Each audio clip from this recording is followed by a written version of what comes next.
Are you having trouble shooting vertically on a tripod? I'll show you how to use an L bracket after the intro.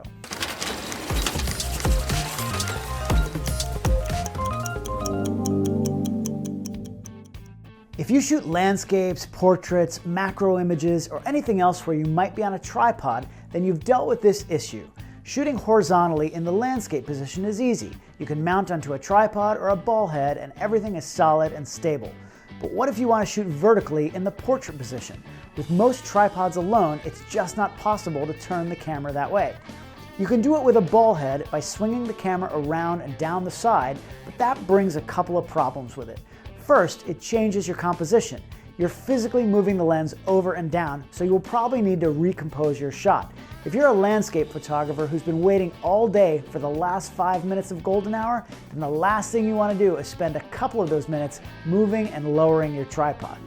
Secondly, with a heavy camera hanging over the side like that, it's really unstable. The center of gravity is pulling your tripod over and the ball head will probably slip over time no matter how much you tighten it. If you're doing really long exposures, it'll be very tough to get tack-sharp images. Thankfully, there is a solution. Pick yourself up an L bracket, sometimes also called an L plate.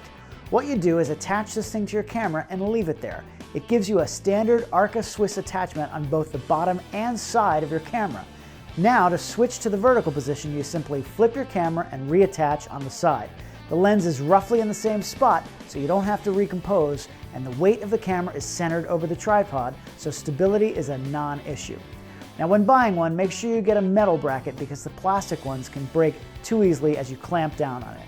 Also, it's better to get one specifically made for your camera so that it has cutouts in all the right places and won't block your ports or your battery cover. Look, if you're a tripod shooter, the little bit of added weight is absolutely worth the benefits of attaching an L bracket to your camera. They're not that expensive, and once you start using one, you'll wonder how you lived without it. So I hope you've been enjoying my 2-minute tips. Next month, I've got something new coming, so stay tuned for more information about that. In the meantime, if you have any photo questions you'd like me to answer, go to askdavidbergman.com and let me know. You just might get it answered on a future show. As always, subscribe to the Adorama YouTube channel for lots of free educational photo content, and follow me on social media @DavidBergman to see what I'm shooting and get information about my upcoming live workshops. See you back here next week.